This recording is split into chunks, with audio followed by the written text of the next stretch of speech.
जय हिंद। आज के इस वीडियो में समझेंगे कि ये सिद्ध करने वाला क्वेश्चन जो होता है, सिद्ध करना है कि 3 + 2√5 एक अपरमेय संख्या। इससे पहले वाला एक वीडियो हम डाल चुके हैं जो कि पहला सवाल बता दिए थे, √5 कैसे सिद्ध किया है। तो उसी प्रकार से √2, √3, √7 सिद्ध करने का प्रोसेस एक ही रहता है।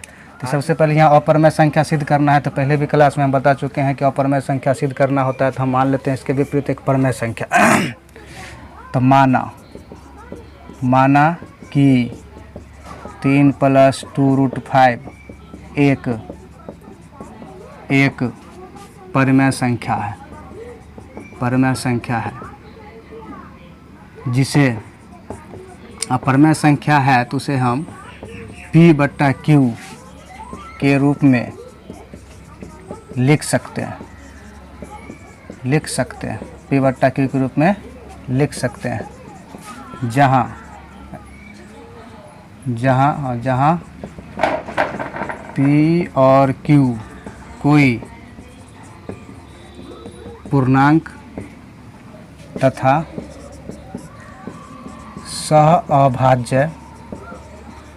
अभाज्य संख्या है एवं Q के मान 0 के बराबर नहीं होना चाहिए।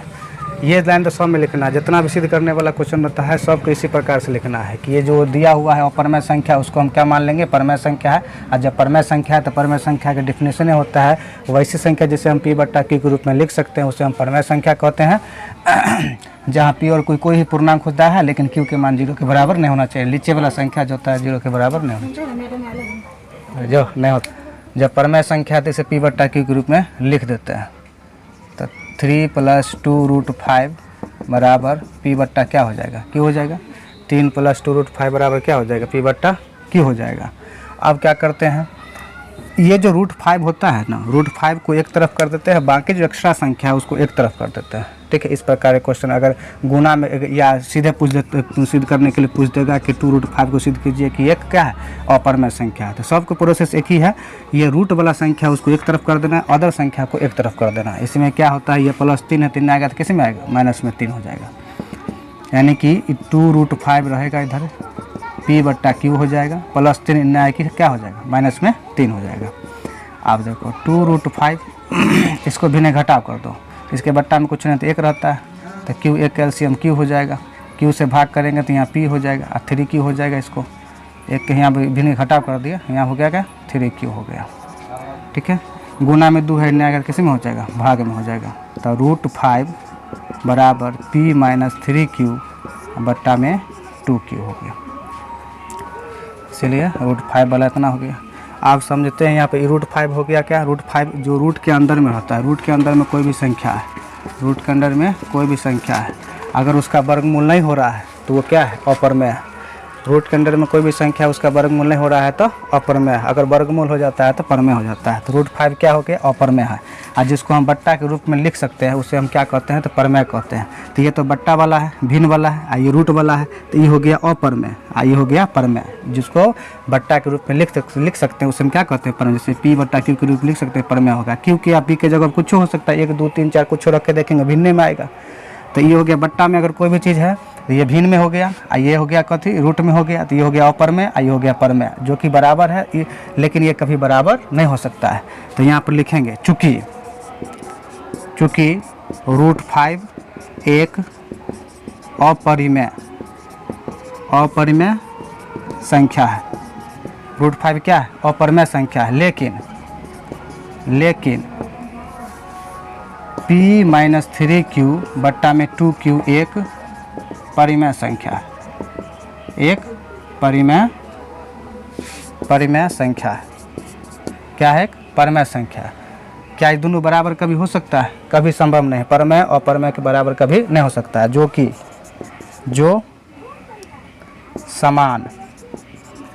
समान नहीं हो सकता, जो कभी समान नहीं हो सकता है, जो कभी समान नहीं हो सकता। और जब ये कभी समान नहीं होगा, जो हम माने हैं कि परमेय संख्या है, तो हमारी मानना क्या हो गया, गलती हो गया। जब ये कभी समान नहीं होगा तो हमारा मानना क्या होगा, गलती हो गया। इसलिए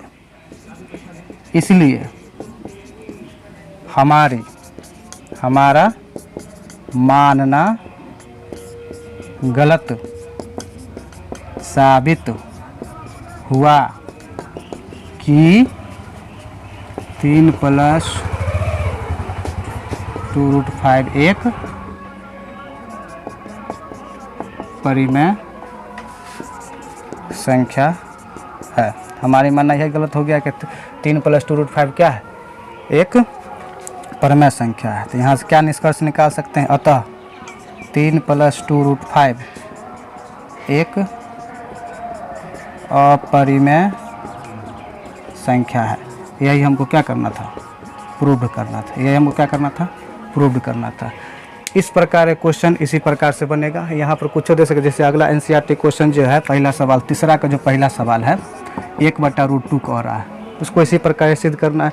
दूसरा सवाल क्या है, दूसरा सवाल 3 है, 7√5 है, 7√5 है, इसको भी इसी प्रकार सिद्ध करना है। यहाँ पर 3 था, 3 को इधर कर दिया, माइनस हो गया, यहाँ पर कुछ आते नहीं, सीधे p/q के रूप में लिख देंगे।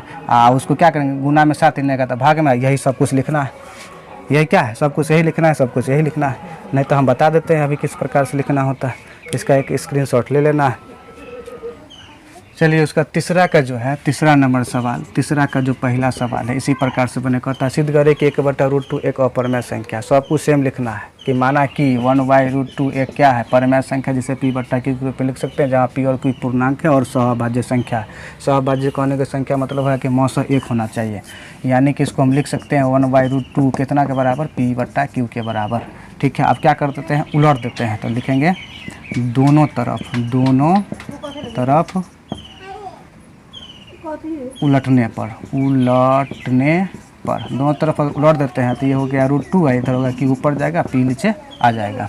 अब यहाँ पर समझते हैं, √2 क्या हो गया, अपरमेय हो गया, q/p क्या है, भिन्न है, तो ये हो गया परमेय हो गया, ये अपरमेय है, तो ये अपरमेय है, ये परमेय है, तो ये कभी बराबर नहीं हो सकता है। चूँकि यहाँ पर चूँकि √2 एक अपरिमेय है, क्या है, एक अपरिमेय संख्या है, लेकिन यहाँ पर q/p एक परिमेय संख्या है, जो कि कभी समान नहीं हो सकता है। इसीलिए हमारी मानना गलत साबित हुआ है कि 1/√2 एक परिमेय संख्या। अतः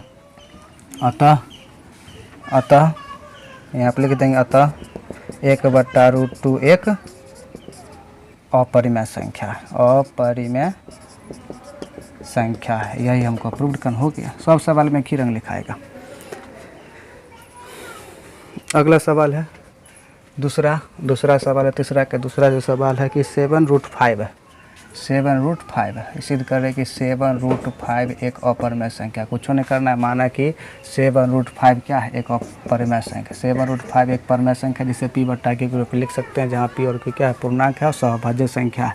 इसी प्रकार से यहाँ पे लिख दे 7√5 को p/q के बराबर कर देंगे। यहाँ पे 7√5 को p/q के बराबर करते हैं, गुना में 7 है, 3 आएगा तो किसी में हो जाएगा, तो भाग में हो जाएगा, p/7q हो जाएगा, है ना। तो ये हो गया, क्या हो गया, ये हो गया अपरिमेय, क्या है, अपरिमेय।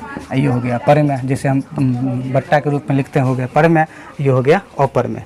तो दोनों बराबर नहीं हो सकता है। चूँकि यहाँ पर लिखेंगे, चूँकि √5 एक अपरिमेय संख्या है, लेकिन p/7q एक परिमेय संख्या, जो कभी समान नहीं हो सकता। इसीलिए हमारे मानना गलत साबित हुआ कि 7√5 एक परिमेय संख्या है, एक परिमेय संख्या। यही गलती हो गया, हम जो माने तो गलती हो गया।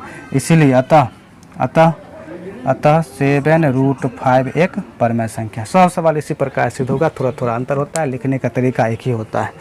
ठीक है, वीडियो अगर पसंद आया हो तो लाइक कीजिएगा, है ना।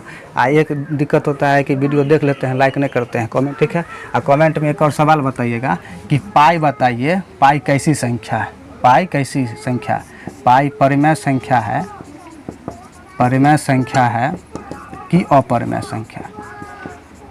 ये कमेंट में बताना है कि पाई जो है परिमेय संख्या की अपरिमेय संख्या।